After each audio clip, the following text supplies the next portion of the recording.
दरम्यान पहलगाम हल्ल्यानंतर भारतानं पाकिस्तानचा कोणताही बदला घेतलेला नाही अशा शब्दांमध्ये खासदार संजय राऊतांनी टीका केली आहे। पाकिस्तानचे 21 यूट्यूब चॅनल बंद केले, पाकिस्तानच्या हाय कमिशनमधील कर्मचारी वर्ग कमी केला, याला बदला घेणं म्हणतात का असा खोचक सवाल त्यांनी केला।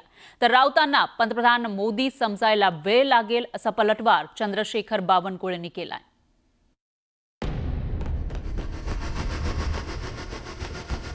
पहलगाममध्ये दहशतवाद्यांनी 22 एप्रिल 2025 रोजी 27 पर्यटकांची हत्या केली होती। पर्यटकांचा धर्म विचारून त्यांना गोळ्या घालण्यात आल्या होत्या। पाकिस्तानच्या पाठिंब्याच्या जोरावर दहशतवाद्यांनी कृत्य केल्याचं तपासात उघड झालं। त्यामुळे पाकिस्तानला लवकरच धडा शिकवला जाणार हे स्पष्ट झालं। मात्र 12 दिवसांनंतर सुद्धा ठोस कारवाई झाली नसल्यामुळे संजय राऊतांनी सत्ताधारी भाजपावरती टीकास्त्र डागलंय। 21 यूट्यूब चॅनल बंद करणं हा बदला आहे का? पाकिस्तानच्या उच्चायुक्तालयातील स्टाफ कमी करणं याला बदला घेणं म्हणतात का असा प्रश्न संजय राऊतांनी उपस्थित केला। बदला कसा घ्यायचा हे इंदिरा गांधींच्या इतिहासातून पहा असा सल्ला संजय राऊतांनी भाजपाला दिलाय। हे फक्त भाजपच्या विरोधकांना चुनचुन कर मारण्याचा प्रयत्न करतात, तेही आता शक्य नाही। 12 दिवस झाले तरी बदला घेत आहेत आणि आत्ता युद्ध सराव करतायत। आत्ता युद्ध सराव करतायत, युद्ध का सराव कर रहे हैं, इसे बदला बोलते हैं क्या?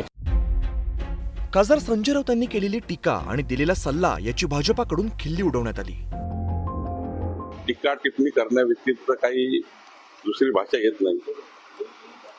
ज्या उद्धव ठाकरेच्या लोकांनी वक्फ बोर्ड सुधारणा विधेयकाचा विरोध करून अशा लोकांना पाठिंबा दिला की जे लोक खऱ्या अर्थाने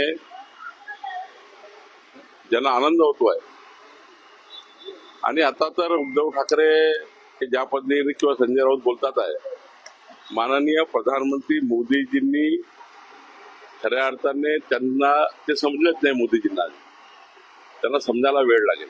म्हणजे संजय राऊत वगैरे तर हे फार छोटे आहेत। पहलगाम हल्ल्यानंतर विरोधकांनी या मुद्द्यावरून राजकारण करणार नसल्याच्या प्रतिक्रिया दिल्या होत्या। मात्र या संवेदनशील विषयावरही राजकारण सुरू झाल्यामुळे सर्वसामान्यांकडून नाराजी व्यक्त केली जाते। Bureau report, news 18 Lokmat.